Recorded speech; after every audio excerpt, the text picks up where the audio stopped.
بالله من الشيطان اللعين الرجيم. بسم الله الرحمن الرحيم. الحمد لله الذي هدانا لهذا وما كنا لنهتدي لولا أن هدانا الله. لقد جاءت رسل ربنا بالحق والصلاة والسلام والتحية والإكرام على أشرف النبيين وخاتم المرسلين أبي القاسم محمد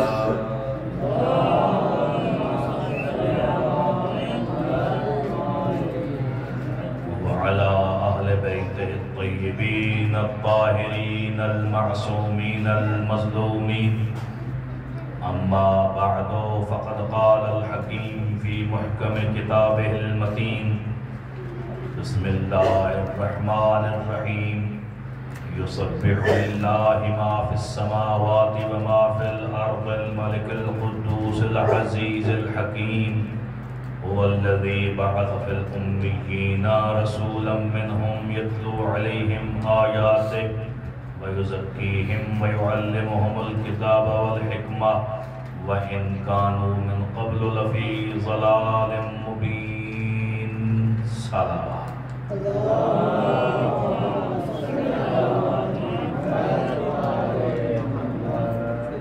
دعا ہے کہ خالق لم یزل آپ احباب کا فرش عزا پہ چل کے آیا اپنے پاک بارگاہ میں اور بارگاہ جلیل القدر امیر المومنین علیہ السلام میں قبول فرمائے اور آپ احباب کو اس پرصداری کا وہ پروردگار عالم اپنی شان کے مطابق اجر جزیل عطا فرمائے اور منعقد دین عزا کے مرحومین کی پروردگار عالم اس عزا کے صدقے میں مغفرت فرما کر ان کی درجات کو بلند فرمائے اور ہماری دعاؤں میں جو حقیقی دعا کے اس عزا کے حقیقی وارث امام زمانہ عجل اللہ تعالی فرج الشریف کو پروردگار عالم ان کربلا والوں کے صدقے میں جلد از جلد اذن ظہور عطا فرمائے اور ہم کو ان کے آمال و انصار میں شامل فرمائے. ان تمام دعاؤں کی قبولیت کے لیے باوز بلند صلوات.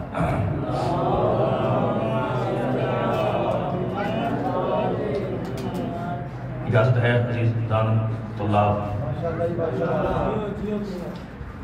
تمام حمد بالاختصاص ثابت ہے اس خالق لم یزل کے لیے کہ جس نے انسان کو عالمین کی مخلوقات میں سے اشرف مخلوقات بنایا اور بے پایاں لامحدود غیر محدد شکر ہے اس خالق لم یزل کا کہ جس نے ہم جیسوں کو عمران کے لخت جگر علی ابن ابی طالب کی ولایت عطا کی.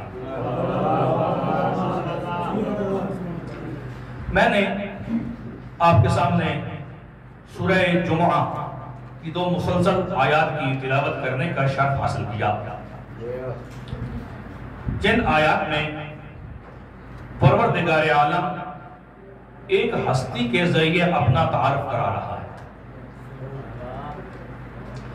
عزیزان آپ نے محسوس کیا ہوگا کہ فصل اضحیٰ ہے اور اسلامی سال کا آغاز بھی ہے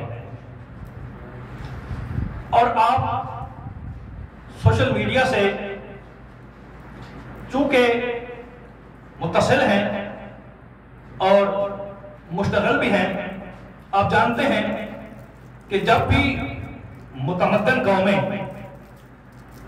مہذب قومیں اپنے آپ کو صاحب عقل سمجھنے والی قومیں اپنے سال کا آغاز کرتی ہیں تو سال کا آغاز جشن سے کرتی ہیں سال کا آغاز خوشیوں سے کرتی ہیں سال کا آغاز ایسے کرتی ہیں تاکہ دنیا دیکھے کہ ہم آغاز کر رہے ہیں، ہنس کے کرتی ہیں. لیکن ان اقوام عالم میں قوم شیعہ ایک ایسی قوم ہے کہ جو اپنے نبی کے دیے ہوئے سال کے آغاز کو ہنسنے سے نہیں بلکہ رونے سے کرتے ہیں. تو لوگ ہنس کے بتاتے ہیں کہ ہم زندہ ہیں، ہم زندہ ہیں، اور ہم شیعیان علی چاند رات سے 10 محرم تک دنیا والوں کو رو کے بتاتے ہیں کہ اگر ہم رو رہے ہیں تو تم زندہ ہو. یعنی آپ دیکھتے ہیں کہ جب بھی کوئی بچہ پیدا ہوتا ہے تو اس کے پیدا ہونے کی نشانی لوگ یہ معین کرتے ہیں کہ یہ کب روئے گا. یہ کوئی نہیں کہتا کہ یہ کب ہنسے گا، اس لیے کہ جب تک بچہ ہنسے نہیں لوگوں کو اس کی زندگی کا یقین نہیں ہوتا. یہ کچھ لوگ یہ کہتے ہیں، لیکن عام طور پر جو انسانیت میں تاثر ہے کہ جب تک بچہ روئے گا نہیں لوگ یہ نہیں سمجھیں گے کہ یہ زندہ ہے. ادھر بچہ رویا گھر والے خوش ہو گئے. تو جہادی لوگ ادھر بچہ رویا گھر والے خوش ہو گئے. تو اس لیے ہم آپ کو بتا رہے ہیں دنیا والوں ہمارے رونے پہ پابندیاں نہ لگاؤ. جب تک ہم رو رہے ہیں تو تم خوش ہو. اگر ہمارا رونا بند ہو گیا تو پھر ساری زندگی تمہیں رونا پڑے گا. اس لیے ہمارے رونے پہ قدغن نہ لگاؤ. تو میں نے آپ کے سامنے جو آیات پڑھی، ارشاد رب العزت ہے یسبح للہ ما فی السماوات و ما فی الارض، کہ تسبیح کر رہا ہے آسمان کا ذرہ ذرہ، زمین کا ذرہ ذرہ. کس کی تسبیح کر رہا ہے؟ المالک، اس کی تسبیح کر رہا ہے جو بادشاہ ہے. القدوس، کس کی تسبیح کر رہا ہے؟ جو پاک ہے. العزیز، کس کی تسبیح کر رہا ہے؟ جو عزیز ہے، غالب ہے، کسی سے مغلوب ہونے والا نہیں ہے. الحکیم، کس کی تسبیح کر رہا ہے؟ ہر ذرہ ذرہ کائنات کا، کہ جو ہر کام ٹھیک ٹھیک کرتا ہے اور منصوبے سے کرتا ہے. اور ابھی تک اس نے بتایا نہیں کہ وہ کون ہے. ابھی تک وہ صفات گنوا رہا ہے کہ وہ مالک ہے، وہ قدوس ہے، وہ عزیز ہے، وہ حکیم ہے. اور وہ ہے کیا؟ کہا هو الذی، وہ ہے. ابھی تک بھی اپنا نام نہیں بتایا، ابھی تک تعارف صفات سے کرا رہا ہے. اب صفات سے اس نے اپنے تعارف کو منتقل کیا ضمیر کی طرف. کیا؟ چونکہ سارے پڑھے لکھے بیٹھے ہیں تو ذرا گفتگو وہ کرنا چاہ رہا ہوں کہ جو ایک طالب علم حوزہ علمیہ نجف کی کلاس میں بیٹھ کے گفتگو کرتا ہے. پہلے اپنی صفات سے تعارف کرایا، اب کیا کہا؟ هو الذی وهو الذی، وہ ہے. کون ہے؟ الذی بعث فی الامیین رسولا، جس نے امیین میں محمد جیسا رسول مبعوث کیا.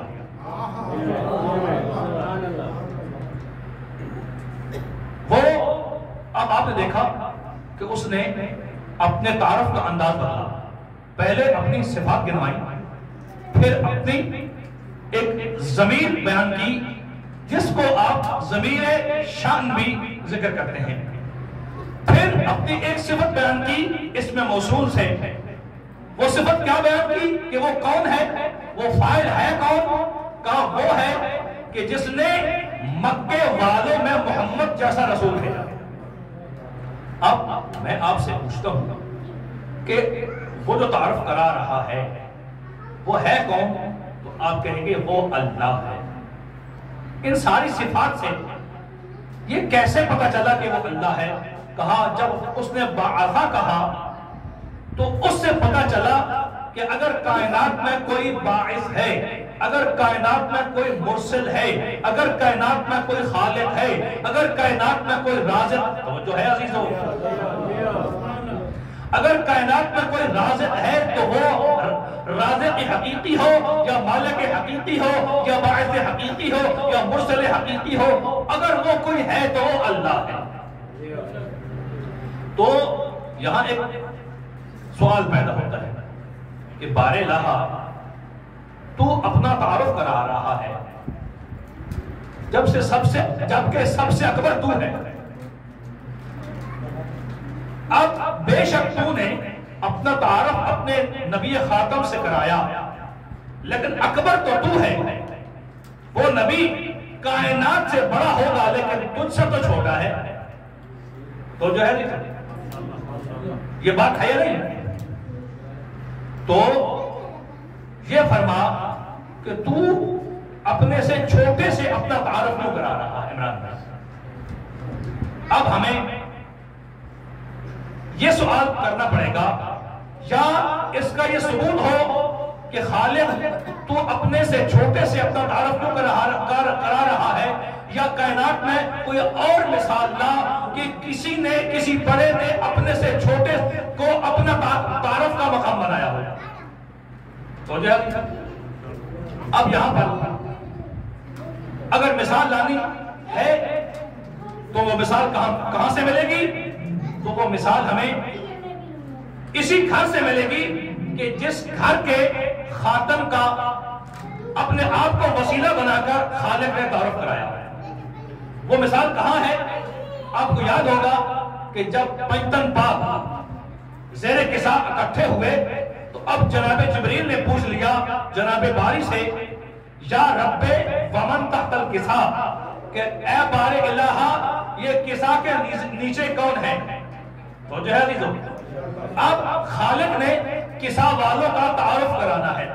اب تعارف کا انداز دیکھیے، یاد ہے نا کہ کبھی بڑا چھوٹے سے تعارف کراتا ہے اپنا یا کسی بڑے کا۔ اب خالق نے تعارف کرانا ہے کہ یہ کسا والے کون ہیں، اب پہلے کا تعارف کرا رہا ہے۔ اب خالق نے آواز دی کہ اے جبریل یاد رکھ، ہم فاطمہ و ابوہا، یہ فاطمہ ہے اور یہ ان کا بابا ہے۔ اب دیکھا آپ نے کہ اب فاطمہ کے بابا کا تعارف کرایا جا رہا ہے فاطمہ کے ذریعے۔ اب آپ نے یہاں پر دیکھا کہ یہاں پر بھی ایک بڑی ہستی کا تعارف کرایا جا رہا ہے ایک چھوٹی ہستی سے۔ تو یہاں پر پھر سوال پیدا ہوگا کہ یہ ایسا کیوں ہوا؟ اب یہاں پر خالق نے ہمیں ایک اصول دے دیا کہ جب بھی کوئی چھوٹی ہستی کسی عظمت کی مالک ہو، اگر اس کی اتنی عظمت ہو کہ وہ بڑے کے تعارف کا سبب بن جائے تو اس چھوٹی ہستی سے تعارف کرایا جاتا ہے۔ اب محمد کا تعارف کرایا فاطمہ کے ذریعے اور اللہ نے اپنا تعارف کرایا محمد کے ذریعے۔ بہت ہی بلند صلوات۔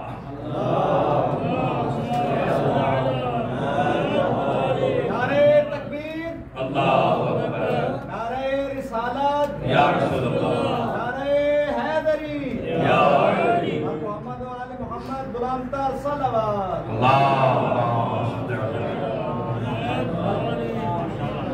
توجہ ہے عزیزان، یعنی اگر چھوٹی ہستی اس قابل ہو، اتنی عظمت کی مالک ہو کہ اس سے بڑا اپنا تعارف کرائے تو پھر چھوٹی ہستی کو سامنے لایا جاتا ہے۔ اب توحید سے یہ بات چلی کہ جب توحید نے اپنا تعارف کرایا تو محمد کے ذریعے، جب محمد نے اپنا تعارف کرایا تو فاطمہ کے ذریعے، اب جب محمد اسلام کا تعارف کرائے گا تو کیسے؟ تو اب محمد یہ کہتا ہوا نظر آئے گا کہ حسین منی و انا من حسین، کہ میں حسین سے ہوں اور حسین مجھ سے ہے۔ کیسے؟ کہ جب سے حسین پیدا ہوئے تو حسین مجھ سے ہے۔ اب کربلا سے قیامت تک جب میں محمد بتایا جاؤں گا یا پہچانا جاؤں گا تو حسین کے ذریعے پہچانا جاؤں گا۔ یہ ہے سلسلہ تبلیغ اسلام۔ یعنی کیا کہا کہ محمد جیسا رسول اللہ نے کن میں بھیجا؟ مکے والوں میں، امیین میں بھیجا، امیین۔ اب یہاں پر امیون کی وضاحت کرنا مقصود نہیں ہے، چونکہ آپ جانتے ہیں کہ کے کئی ایک معانی ذکر کیے ہیں اہل لغت نے۔ وہاں پر ایک معنی کا یہ لکھا ہے کہ الذی لیس بقارئ ولا کاتب، کہ جو نہ لکھ سکتا ہو نہ پڑھ سکتا ہو اسے امی کہتے ہیں۔ توجہ ہے نا؟ اب لوگوں نے اس معنی کو منطبق کرنے کی کوشش کی ہے اس ہستی پہ کہ جو کائنات کا ہادی بن کے آیا،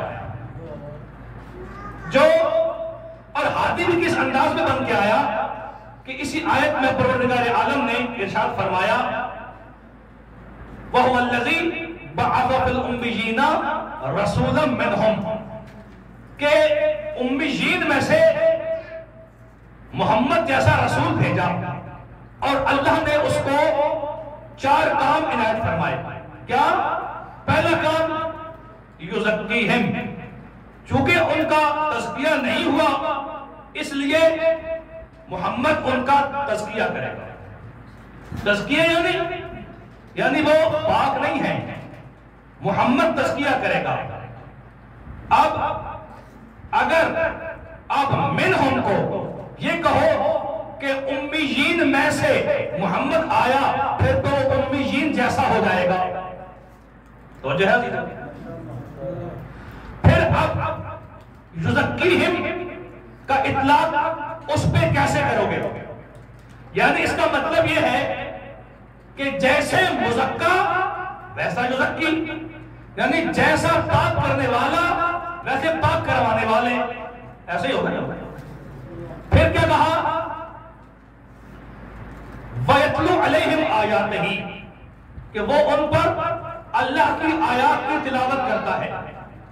یعنی اس کا مطلب یہ ہے کہ ان کا تزکیہ نہیں ہوا اس لیے محمد آ کر ان کا تزکیہ کرے گا، اور وہ آیات کو پڑھنا نہیں جانتے، محمد ان کو آیات پڑھ کے سنائے گا۔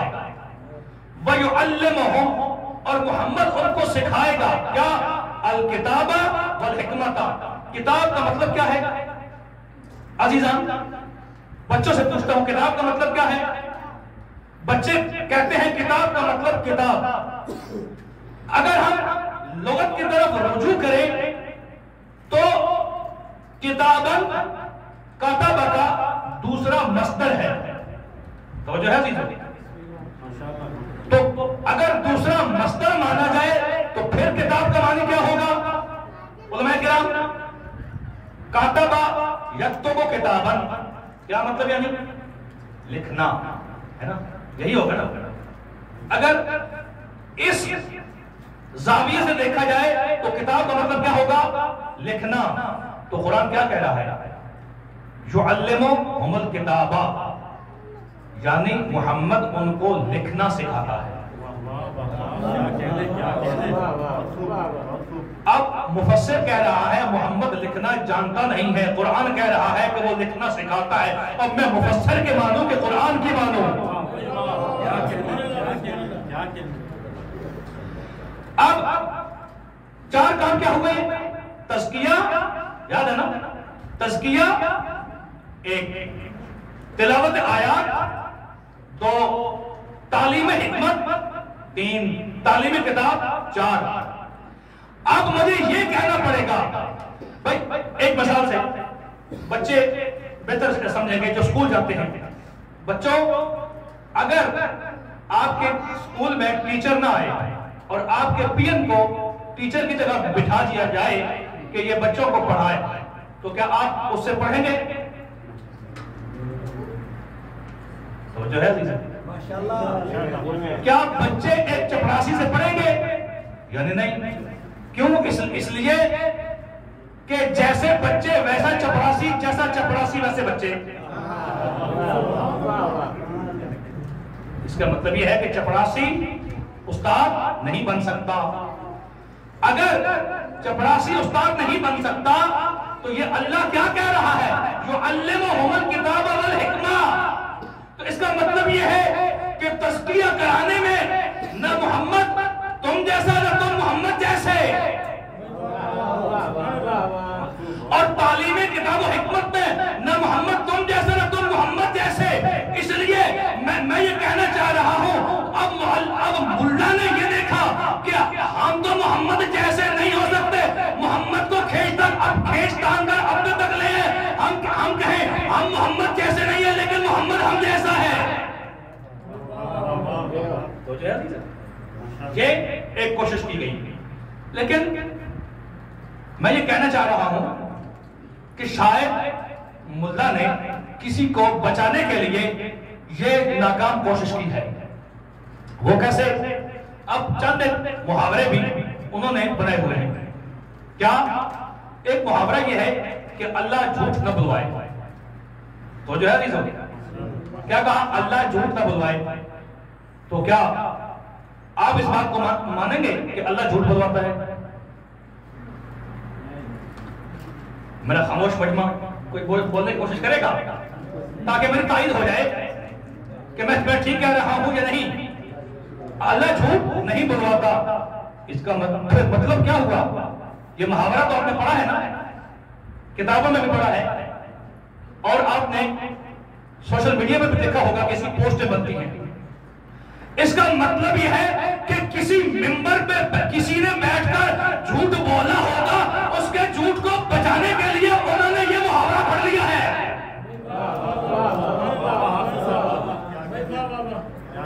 ٹھیک ہے نا؟ ایک دوسرا محاورہ کیا ہے کہ جوڑے آسمانوں پہ بنتے ہیں. ٹھیک ہے نا؟ اگر جوڑے آسمانوں پہ بنتے ہیں تو طلاقیں زمین پہ کیوں ہوتی ہیں؟ ٹھیک ہے نا؟ دیکھیں منطق دیکھیں، یہ خود سمجھیے آپ کہ اگر جوڑے آسمانوں پہ بنتے ہیں تو وہ علیحدہ زمین پہ کیوں ہوتے ہیں؟ اس کا مطلب یہ ہے کہ یہ کسی جوڑے کی شان گھٹانے کے لیے کہا جا رہا ہے کہ جوڑے آسمان پہ بنتے ہیں. میں کہتا ہوں کہ سارے جوڑے آسمان پہ نہیں بنتے. جوڑا ایک ہی آسمان پہ بنا تھا کہ خالق نے جس کا نگاہ آسمان پہ پڑھا کے پھر جبریل کو کمی بنا کے زمین پہ بھیجا. کہا یا محمد اللہ یہ کہہ رہا ہے کہ زوجتہما زوج نور بن نور علی العرش، کہ میں نے نور کا نور سے نگاہ پڑھا دیا ہے، تو بھی اس کی تجویز کر دے.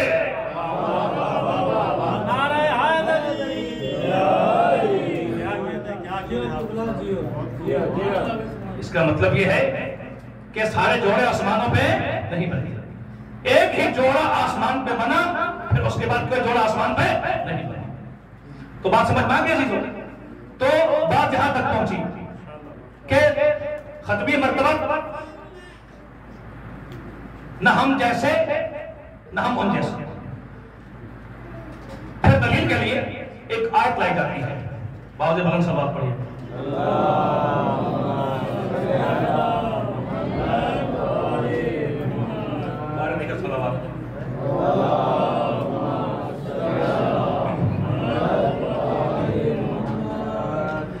سرور بھائی ایک آیت لے کے آتے ہیں. بولے کیا؟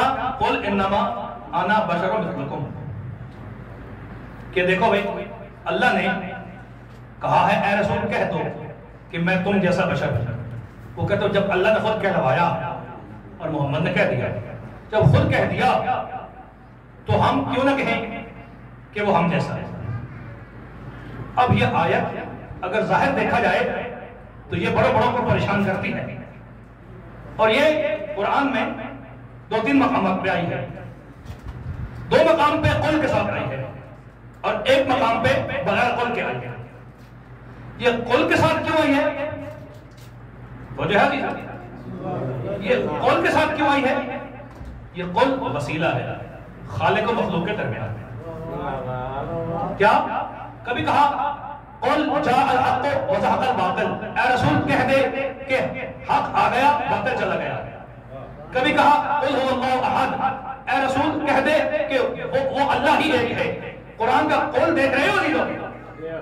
کبھی کیا کہا قل یا ایھا الکافرون، اے رسول کہہ دو اے کافرو، تم جس کی عبادت کرتے ہو میں اس کی عبادت نہیں کرتا۔ اب قرآن کا قول سمجھ میں آ گیا، اس قول میں کتنا وزن ہے۔ اسی قول کے ذریعے تو میرے اللہ نے کہا تھا قل لا اسألکم علیہ اجرا الا المودۃ فی القربى، یعنی دیکھو کہ یہ کہہ رہے ہیں کہ جو مانگو وہ ڈائریکٹ اللہ سے مانگو۔ میں کہتا ہوں کہ کس منہ سے اللہ سے ڈائریکٹ مانگتے ہو؟ جو اللہ ڈائریکٹ تم سے بغیر قل کے وسیلے سے کلام نہیں کرتا، وہ تمہیں بغیر محمد کے کیسے کچھ نہیں دے گا؟ محمد وآل محمد صلی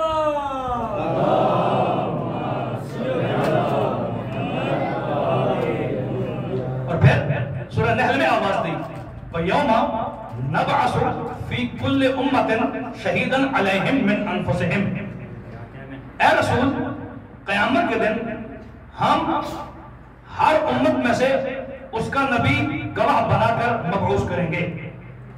وَجِئْنَا بِكَ شَهِيدًا عَلَى هَؤُلَاءِ، اور ان مبعوث کیے ہوئے گواہوں یعنی انبیاء پر اے محمد تمہیں بطور گواہ مبعوث کریں گے۔ تو جو ہے یہ ہے آیت کا ایک حصہ۔ پھر آواز دی وَنَزْلُ، دلیل بھی تو ہونی چاہیے نا کہ پروردگار عالم ارشاد فرما رہا ہے کہ ہر نبی اپنی امت کا گواہ، یعنی آدم اپنی امت کا گواہ، نوح اپنی امت کا گواہ، ادریس اپنی امت کا گواہ، ابراہیم اپنی امت کا گواہ، اسماعیل اپنی امت کا گواہ۔ توجہ ہے نہیں؟ اور یہ جتنے گواہ ہیں ان سب گواہوں کا گواہ میرا محمد۔ اب دلیل کیا ہے؟ کہا دلیل یہ ہے وَنَزَّلْنَا عَلَيْكَ الْكِتَابَ، اے محمد ہم نے آپ پر ایک کتاب نازل کی ہے، اور اس کتاب کی صفات کیا ہیں؟ تِبْيَانًا لِكُلِّ شَيْءٍ، اس کتاب میں ہر چیز کا پورا پورا بیان ہے۔ وَهُدًى، اور وہ کتاب ہدایت ہے۔ وَرَحْمَةً، اور وہ کتاب رحمت ہے۔ وَبُشْرَى لِلْمُسْلِمِينَ، اور مسلمانوں کے لیے وہ کتاب خوشخبری ہے۔ تو جو ہے یاد ہے نا میں نے گزارش کی تھی کہ اللہ نے محمد کو 4 ذمہ داریاں دی ہیں۔ کیا؟ تزکیہ، تلاوت آیا، تعلیم حکمت اور تعلیم کتاب، یہی ہے نا 4۔ اب جو محمد کو کتاب دی اس کی بھی میرے اللہ نے 4 صفات بیان کی ہیں۔ کیا؟ تبیان، ہدایت، رحمت اور خوشخبری۔ توجہ ہے نہیں؟ اب ذرا دیکھتے ہیں، چونکہ ایک ہے منزل اور ایک ہے منزل علیہ، ایک کتاب ہے اور ایک وہ ہے جس پر کتاب نازل ہوئی ہے۔ اب کتاب کی 4 صفات جس پر کتاب نازل ہوئی ہیں اس کی 4 ذمہ داریاں۔ اب ہم دیکھتے ہیں کہ آیا یہ 4 صفات اس موصوف میں بھی پائی جاتی ہیں یا نہیں۔ اب اگر آپ نے یہ 4 صفات سننی ہے اور منطبق کرنا ہے کہ آیا جیسا قرآن ہے ویسے محمد ہے یا نہیں، تو یہ سننے کے لیے ایک بار بلند صلوات پڑھیے۔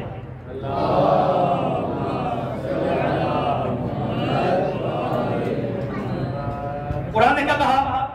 تبیان لکل شیء، کہ قرآن میں ہر شے کا پورا پورا بیان ہے۔ اور میرے محمد کے بارے میں کیا کہا؟ وَعَلَّمَكَ مَا لَمْ تَكُنْ تَعْلَمْ، اے محمد ہم نے تجھے پورا علم دے دیا۔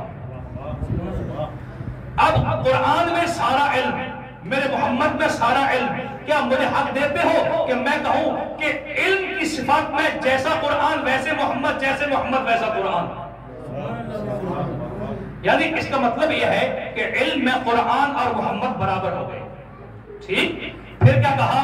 ہدن، قرآن کیا ہے؟ ہدایت۔ اور میرے محمد کے بارے میں کیا کہا؟ انک لتہدی الی صراط مستقیم، اے محمد اگر قرآن ہدایت ہے تو صراط مستقیم کی طرف ہدایت کرنے والے تم ہو۔ اب یعنی ہدایت میں قرآن اور محمد برابر ہو گئے، یعنی علم میں جیسے محمد ویسا قرآن، جیسا قرآن ویسے محمد، ہدایت میں جیسے محمد ویسا قرآن، جیسا قرآن ویسے محمد۔ اب دو صفتوں میں مطابقت بھی ہو گئی اور برابری بھی ہو گئی۔ اب تیسری صفت کیا ہے؟ وَتِبْيَانًا لِكُلِّ شَيْءٍ وَهُدًى وَرَحْمَةً، قرآن رحمت ہے۔ میرے محمد کے بارے میں کیا کہا؟ وَمَا أَرْسَلْنَاكَ إِلَّا رَحْمَةً۔ اب یعنی علم، ہدایت اور رحمت میں جیسا قرآن ویسے محمد، جیسے محمد ویسا قرآن۔ اب تین صفتیں ہو گئی، ان تین صفتوں میں قرآن اور محمد برابر، اور چوتھی صفت کیا ہے؟ بشرا للمسلمین، قرآن مسلمانوں کے لیے خوشخبری ہے۔ میرے محمد کے بارے میں کیا کہا؟ اِنَّا أَرْسَلْنَاكَ شَاهِدًا وَمُبَشِّرًا۔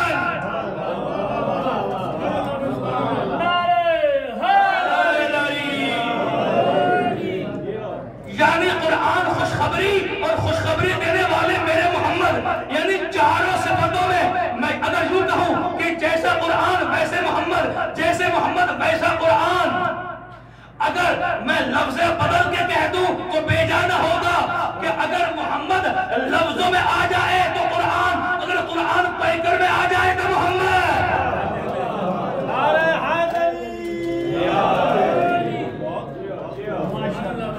تو جو ہے عزیزو، اب یہ بات طے ہو گئی کہ علم میں، ہدایت میں، رحمت میں، خوشخبری میں قرآن اور محمد برابر۔ لیکن اگر اجازت دیتے ہو تو میں کہتا ہوں کہ قرآن چھوٹا اور محمد بڑا۔ سناٹا چھال گیا میرے علماء پہ کہ دعویٰ کیسا کر سکا، ابھی تک تو کام ٹھیک تھا، یہ کیا ہوگا؟ تو ظاہر ہے آپ علماء میں لگکشائی کر رہا ہوں، اگر دعویٰ ہے تو اس کی دلیل بھی ہونی چاہیے کہ نہیں؟ اچھا، اب کیا کہا قرآن نے کہ قرآن میں ہر چیز کا پورا بیان ہے۔ قرآن ہدایت، قرآن رحمت، قرآن خوشخبری، لیکن کس کے لیے ہے؟ للمسلمین۔ کس کے لیے ہے؟ للمسلمان۔ اب آپ کو یاد ہوگا کہ میں نے ایک آیت پڑھی تھی کہ قرآن خوشخبری ہے، قرآن رحمت ہے، لیکن للمسلمین میرے محمد کے بارے میں فرمایا وَمَا أَرْسَلْنَاكَ إِلَّا رَحْمَةً لِلْعَالَمِينَ۔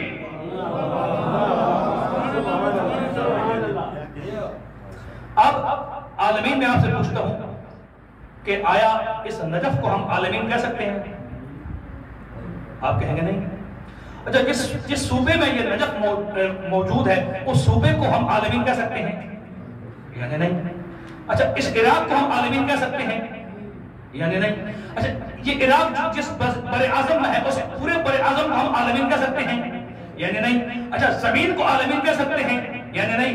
آسمان کو عالمین نہیں کہہ سکتے، سورج کو عالمین نہیں کہہ سکتے، چاند کو عالمین نہیں کہہ سکتے، ستاروں کو عالمین نہیں کہہ سکتے، سیاروں کو عالمین نہیں کہہ سکتے، پھر عالمین ہے کیا؟ کچھ تو سمجھاؤ، عالمین کیا ہے؟ یعنی آپ نے کہا کہ ہمارا پاکستان عالمین نہیں ہے، ایران عالمین نہیں ہے، نجف عالمین نہیں ہے، ٹھیک ہے نا، عراق عالمین نہیں ہے، پھر عالمین کیا ہے؟ آپ میں سے کسی کو پتا ہے؟ آپ کی خاموشی بتا رہی ہے یعنی نہیں؟ تو کہہ رہے ہیں اس کو سو، یعنی اس کا مطلب مجھے پتا ہے یعنی نہیں؟ ہائے ہائے ہائے ہائے ہائے ہائے، یعنی تو پھر کس سے پوچھیں؟ کس سے پوچھیں؟ قرآن سے پوچھتے ہیں۔ قرآن تو ہی بتا، ہمیں نہیں پتا عالمین کیا ہے، علماء کو نہیں پتا عالمین کیا ہے، مجتہدین کو نہیں پتا عالمین کیا ہے، تو ہی بتا عالمین کیا ہے۔ قرآن نے کہا پڑھو قرآن کیا؟ بسم اللہ الرحمن الرحیم الحمدللہ رب العالمین۔ اب جہاں جہاں تک اللہ کی ربوبیت جائے گی وہاں تک محمد کی رحمت جائے گی۔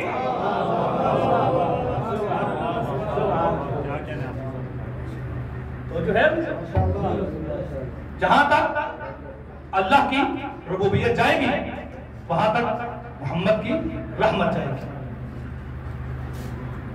اب میں نے آپ کے سامنے گزارش یہ کی تھی کہ ہر نبی کو اپنی امت کا گواہ بنایا جائے گا. وہ نبی امت میں گواہی کیا دے گا؟ یہی نا کہ بار الہ میں نے تیرے احکام کے مطابق اس امت میں ٹھیک ٹھیک تبلیغ کی ہے. یہی گواہی ہے. اب ختمی رحمت کو کہا جائے گا اب ان گواہوں سے تو پوچھ کہ انہوں نے ٹھیک ٹھیک تبلیغ کی یا نہیں. یہی ہے نا. اب سارے انبیاء مل کر کہاں آئیں گے؟ جہاں ختمی مرتبہ جلوہ افروز ہوں گے.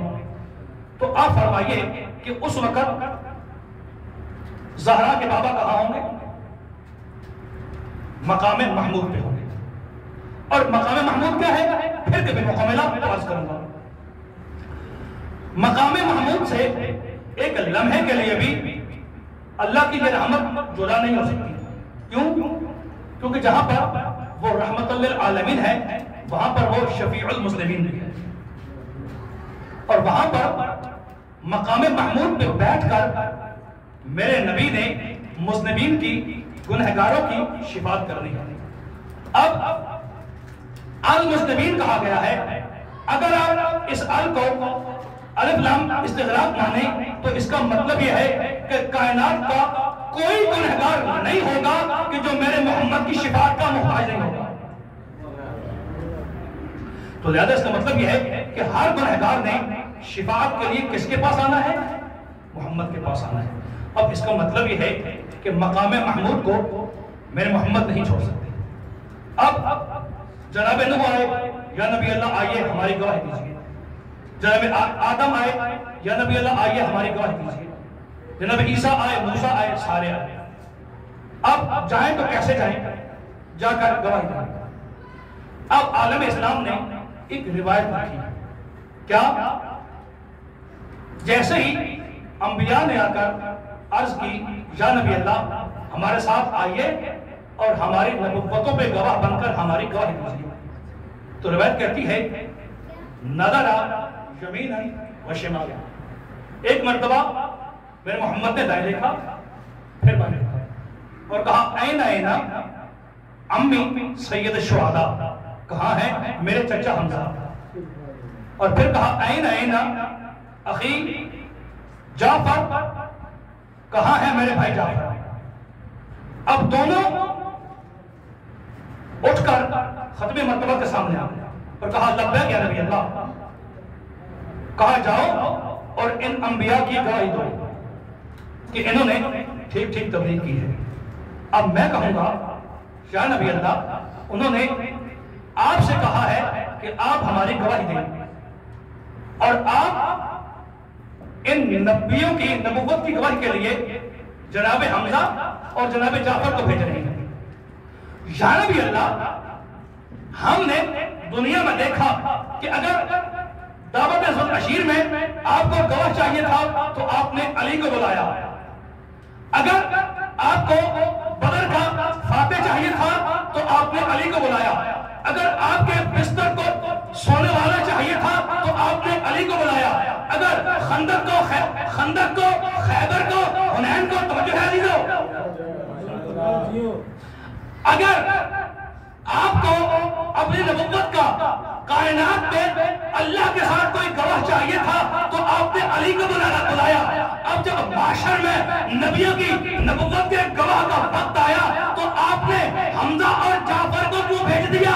تو اس وقت نبی خاتم کہیں گے کہ تو نے سوال جلدی کر لیا ہے، ابھی تک ان نبیوں کی نبوت کی گواہی ہے تو میں نے حمزہ اور جعفر کو بھیجا ہے. جب مجھ محمد سے میری نبوت کا گواہ مانگا جائے گا تو میں علی کو بھیجوں گا.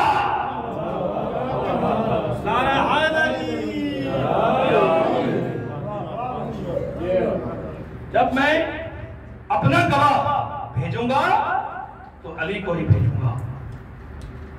بس عزیزو کہاں کہاں گواہی نہ دی علی اور اولاد علی نے نبی کی نبوت کی. آج 2 محرم حج کے احرام کو عمرے میں بدل کر حاجیوں سے بھرے ہوئے مکے کو چھوڑ کر زہرا کا غریب بہنوں کو ساتھ لے کر چپ کر کے چل پڑا۔ روایت کہتی ہے کہ جیسے ہی مکہ سے نکلنے کا ارادہ کیا سید الشہداء نے، تو جناب محمد حنفیہ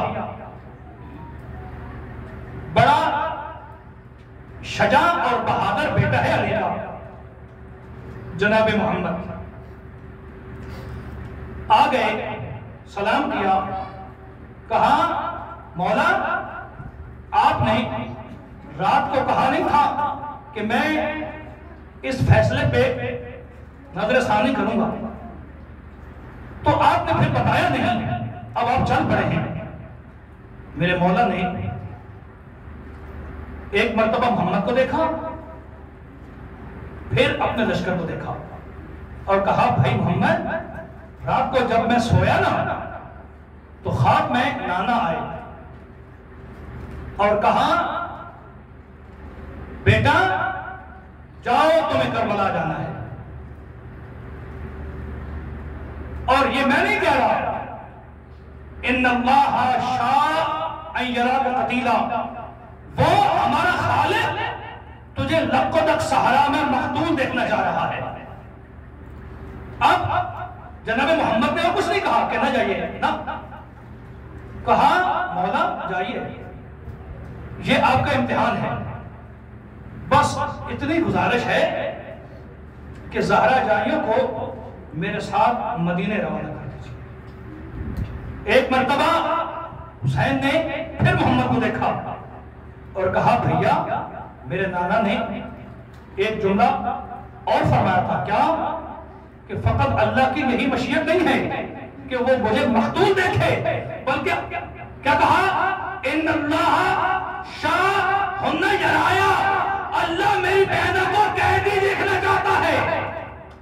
کیا کہا ان اللہ شاء ان یراہن سرایا، وہ انہیں قیدی دیکھنا چاہتا ہے۔ بس عزیزو چل پڑا حسین کا قافلہ، اب منزلیں طے ہو رہی ہیں۔ ایک ایسی منزل آئی کہ جہاں پر میرے حسین نے کچھ دیر کے لیے پڑاؤ کیا اور علی اکبر کو کچھ خیام کی طرف روانہ کیا، کہا بیٹا اکبر جاؤ وہ جو خیمے ہیں نا وہاں سے زہیر ابن قیم کو بلا کے لاؤ۔ اب زہیر بھی ساتھ ساتھ چل رہا تھا۔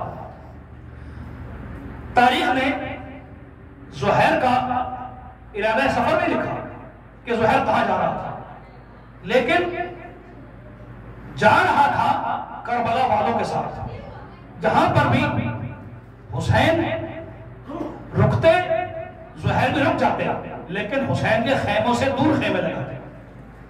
اس منظر پر بھی زہیر ابن قیم نے اپنے خیمے ذرا دور لگائے۔ اب دوپہر کے کھانے کا وقت تھا، زہیر دسترخوان پہ بیٹھا ہے کھانا کھانے کے لیے، کہ کسی نے کہا زہیر تو کھانا کھا رہا ہے؟ حسین نے اپنے بیٹے علی اکبر کو بھیجا ہے۔ ایک مرتبہ زہیر کا توڑا ہوا لقمہ ہاتھ میں رہ گیا۔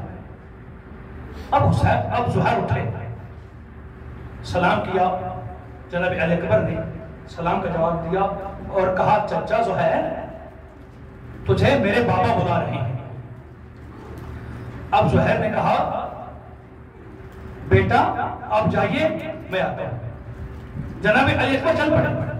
روایت کہتی ہے اب جناب زہیر دسترخوان کی طرف نہیں گئے ہیں، اب وہیں کھڑے ہیں، سوچ رہے ہیں کہ جس سے میں ڈر رہا تھا وہی ہو گیا۔ ایک مرتبہ زہیر نے خاموشی ساتھی کہ زہیر کے ساتھ جتنے تھے سارے خاموش ہوئے۔ جیسے ہی سناٹا چھایا، جو زہیر کی زوجہ نے اندر سے آواز دی زہیر کیا ماجرا ہے، تم لوگ کھانا نہیں کھا رہے ہو، یہ چپ کیوں کر رہے ہو؟ تو زہیر نے کہا کہ کیا کہوں، حسین کا قاصد آیا تھا، اور قاصد بھی کوئی عام نہیں تھا، ہم شکل پیغمبر علی اکبر آیا تھا، اور مجھے کہہ رہا ہے کہ حسین تجھے بلا رہے ہیں، تو زہیر تو کیا سوچ رہا ہے؟ کہا یہی سوچ رہا ہوں کہ جاؤں یا نہ جاؤں، کہا تجھے زہرا کا بیٹا بلا رہا ہے، اور تو جو ابھی سوچ رہا ہے یہ میرا برقع تو لے لے، میری چوڑیاں تو پہن لے، یہ تلوار مجھے دے دے، اگر تو نہیں چاہتا تو میں چلی جاتی ہوں۔ اب ایک مرتبہ زہیر نے آواز دی کہ میرے ساتھیوں تم چلے جاؤ، جہاں جانا چاہ رہے ہو تم چلے جاؤ۔ اب کہا اپنی زوجہ کو کہ میں تجھے آزاد کرتا ہوں، تو بھی چلی جا۔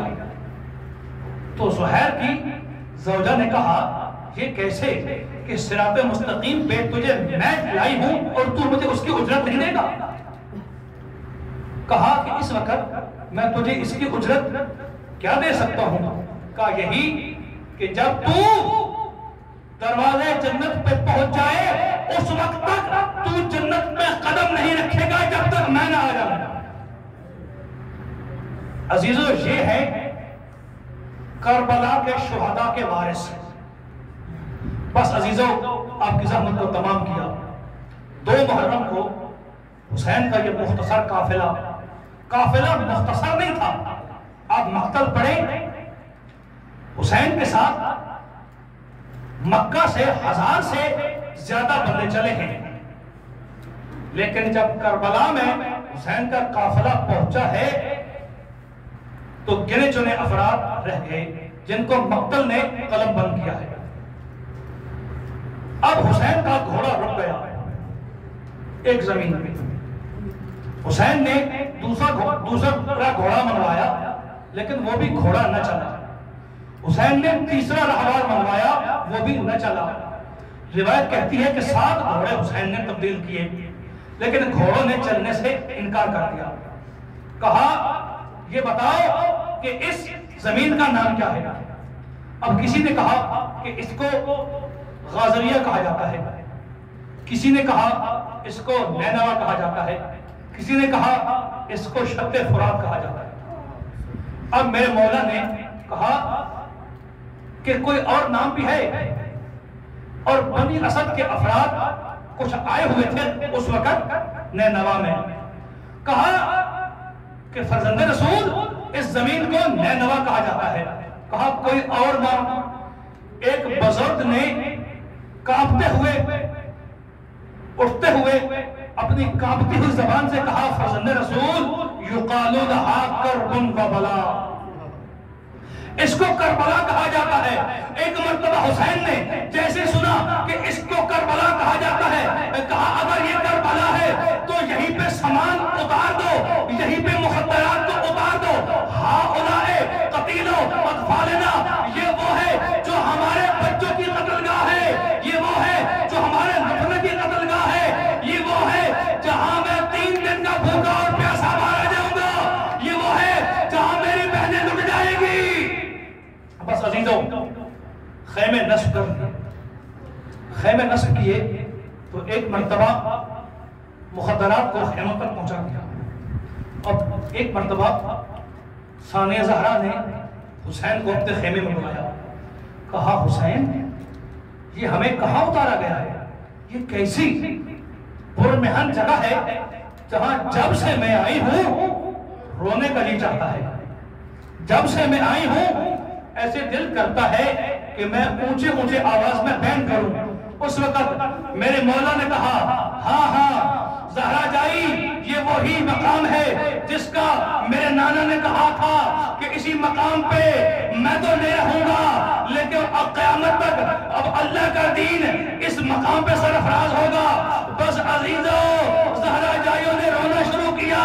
میں کہوں گا ایک یہ مقام ہے کہ اب جہاں زہرا جائیوں کو جناب عباس نے اپنے ہاتھوں سے اتارا اور یہاں سے خیمے لگائے گئے ہیں، اب خیموں میں زہرا جائیوں کو پہنچا دیا گیا۔ اور ایک وہ مقام ہے کہ جب زہرا جائیوں نے اسی کربلا میں مقتولین کو دیکھا اور کہا من ہؤلاء یا زین العابدین، بیٹا یہ بتاؤ یہ کون ہے؟ کہا اے علی کی بیٹی نہیں پہچانا، کوئی تیرے بھائی کا مہمان ہے،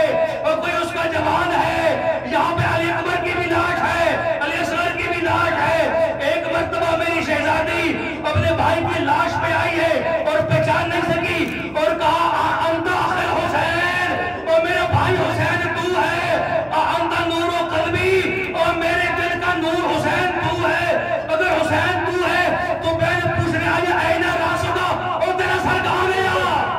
بس عزیزوں ایک مرتبہ شہید اعظم کی زبان ہلی، کہا مجھ سے تو پوچھ لیا، یہ بتا کہ میری ماں کی فرسدار زینب تو ہے، میرے بابا کی بیٹی زینب تو ہے، اگر وہی زینب تو ہے تو